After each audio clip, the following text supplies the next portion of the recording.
bienvenidos al monasterio de Santa Catalina. Mi nombre es Marisol y yo voy a ser su guía durante este recorrido. Antes de ingresar, me gustaría darles un poco del contexto de lo que era la ciudad de Arequipa en aquella época, para que puedan entender un poco más acerca de la importancia del monasterio dentro de la ciudad.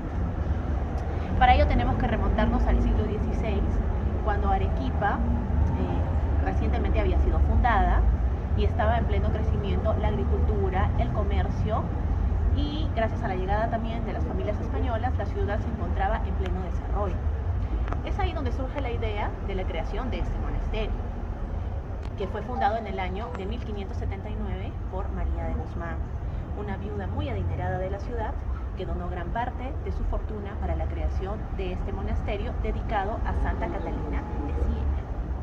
Ahora sí, me gustaría que me acompañen para que puedan comprender un poco más de las tradiciones, de la arquitectura y de la vida de estas religiosas en aquella época. Nos encontramos en los locutorios.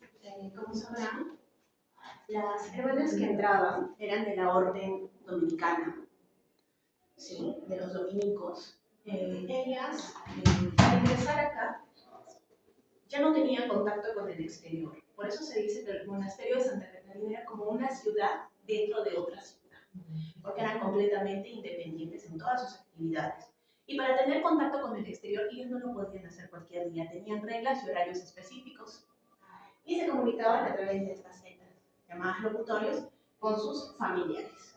Era el único contacto que ellos podían tener con el exterior. Bueno, ahora nos encontramos en el claustro de las novicias. Las monjitas entraban aquí a la edad de 12 o 13 años. Aquí era donde ellas vivían.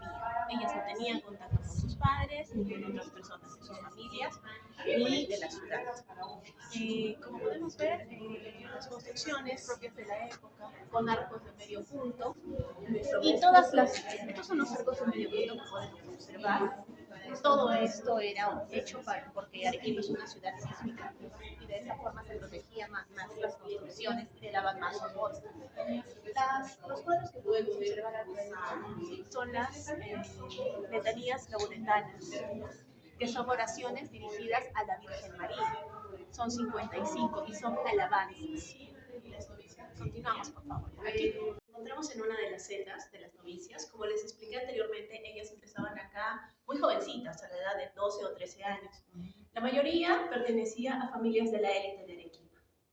Tenían que pagar una dote, que podía ser terrenos, dinero o objetos de mucho valor para poder ingresar al convento. Al ingresar, ellas vivían de la dote que daban. Es por ello que dentro del monasterio podemos ver ciertas diferencias. Por ejemplo, esta es una celda de una de ellas. Es una celda sencilla. Aquí pasaban los 4 primeros años, de 1 a 4 años, hasta que ellas decidían profesar. Como podemos ver, este era el hábito que ellas usaban durante el noviciado, ¿no? Primero era blanco y ya posteriormente se ponían la túnica negra.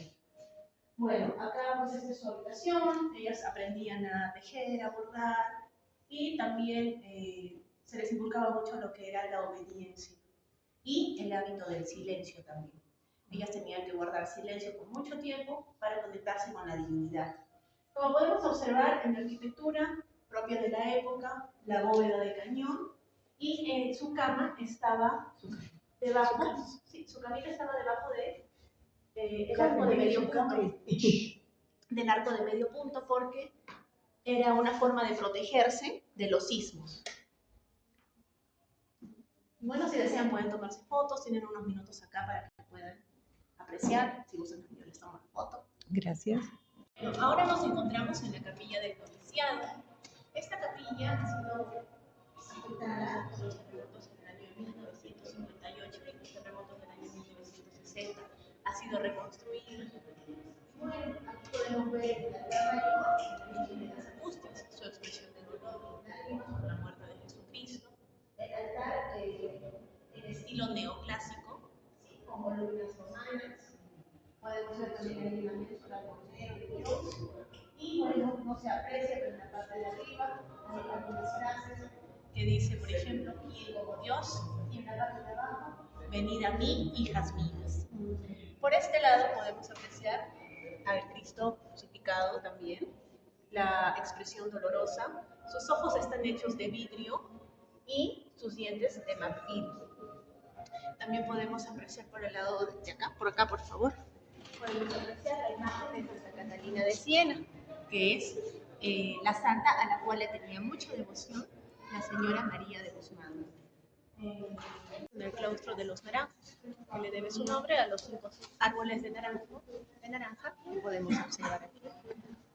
Estos claustros fueron construidos en el año de 1738 por las familias de las religiosas.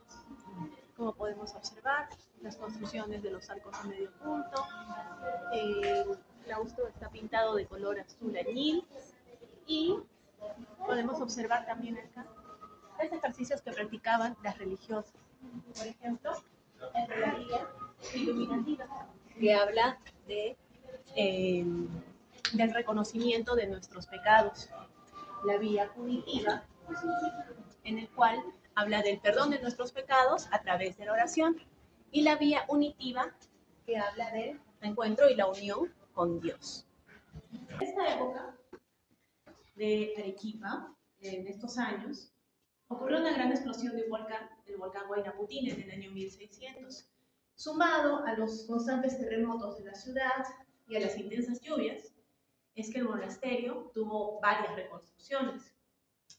Y como les indiqué, los padres de las religiosas eran quienes construyeron estas celdas y estos claustros, pero no para la comunidad, sino para sus hijas. Estas celdas ya eran usadas por las religiosas ya profesas, que ya habían pasado sus años de voto y habían decidido quedarse. Podemos observar también aquí el altar mayor con la imagen del Cordero Pascual y el libro de los 7 sellos. Continuamos por aquí, donde era la habitación, la celda principal de una de las religiosas. Ellas podían también traer a su servidumbre para que estén aquí con ellas, porque como les dije, eran señoritas de la élite de Arequipa. Podemos observar por este lado una lavadora del año 1830 y por aquí continuamos con la cocina. Como podrán ver, todo manchado, estas partes negras por el hollín, por el uso. Y los utensilios que las religiosas usaban eran hechos de barro. Ellas solían alimentarse de cuyes que los criaban bajo las cocinas porque eran lugares calientes. Y bueno, como podrán observar por aquí, el acceso a las gradas y a la terraza ha sido clausurado para evitar accidentes, pero antiguamente ellas, ahí era el lugar donde tendían su ropa. Encontramos en la sala de profundis, cuyo nombre proviene del Salmo 129, que dice de profundis clamati, que en español significa de las profundidades clamo a ti, Señor. En esta sala eran donde velaban a las religiosas. Podemos observar 2 catafalcas, la principal por ese lado, donde velaban a las monjas del consejo, y la segunda catafalca donde velaban a las demás monjas. En los cuadros podemos observar los rostros pálidos y con los ojos cerrados, propias de las religiosas ya fallecidas. Ellas se las retrataban durante el velorio, que duraba de 1 a 2 días, porque ellas creían que si se retrataban en vida era símbolo de vanidad. Entonces, cuando ellas eran veladas, contrataban un pintor que plasmaba sus rostros en las pinturas ya fallecidas. Bueno, ahora nos encontramos en la sala Zurbarán, cuyo nombre es atribuido porque se creyó que la pintura que podemos observar del arcángel Miguel estaba hecha por el artista Zurbarán. Ahora se sabe que solamente en Lima se encuentran las pinturas hechas por este artista. Pero antiguamente esta sala era la enfermería y ahora es un pequeño museo. Como podemos observar, por este lado tenemos la imagen de la Virgen de la Merced dentro de una hornacina. Por aquí, imágenes del niño Manuelito, que datan de la época de la escuela cusqueña, vestidos y decorados por las religiosas, y también los cabellos están hechos con los cabellos de las madres superiores. podemos observar las sacras y misales, escritas en latín, con marcos de plata, que eran utilizados en la misa. Podemos observar casullas que datan de la época, bordadas con hilos de oro. Bueno, y podemos observar aquí la imagen del Arcángel Miguel. Podemos observar la imagen del Arcángel Miguel, que tiene la particularidad de seguirnos con los ojos hacia donde nos dirigimos o desde donde nos vemos. De la Virgen María en todas las etapas de su vida, cuando era niña, cuando era joven, cuando era madre y tiene a Jesús, y por último, cuando pierde a su único hijo. Esta vitrina la imagen de Jesús con su ingreso triunfal a Jerusalén. También esta escultura fue decorada, vestida por las religiosas de la época. Ahora nos encontramos en la calle Córdoba y por acá podemos ver una construcción de clausura. Actualmente aquí se encuentran 15 religiosas y 2 novicias. Por este lado porque debemos respetar su privacidad.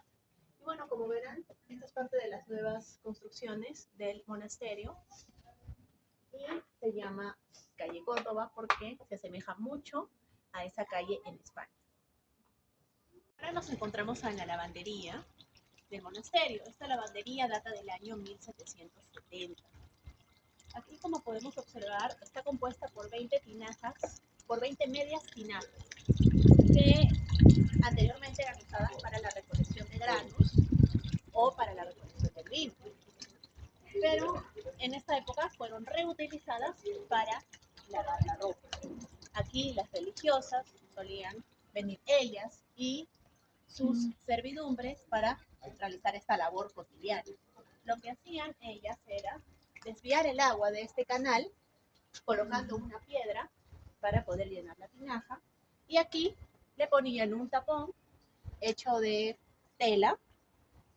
Ellas al finalizar de lavar, cuando terminaban de lavar, sacaban el tapón y el agua se iba hacia el río. Bueno, muchas gracias por haberme acompañado en este recorrido por el monasterio de Santa Catalina. Espero que se lleven un mejor conocimiento de la historia, el arte y la vida de las religiosas que habitaban en este monasterio. A partir de aquí pueden hacer la visita y quedarse el tiempo que ustedes deseen. Muchas gracias y espero que disfruten su estadía en la ciudad de Arequipa.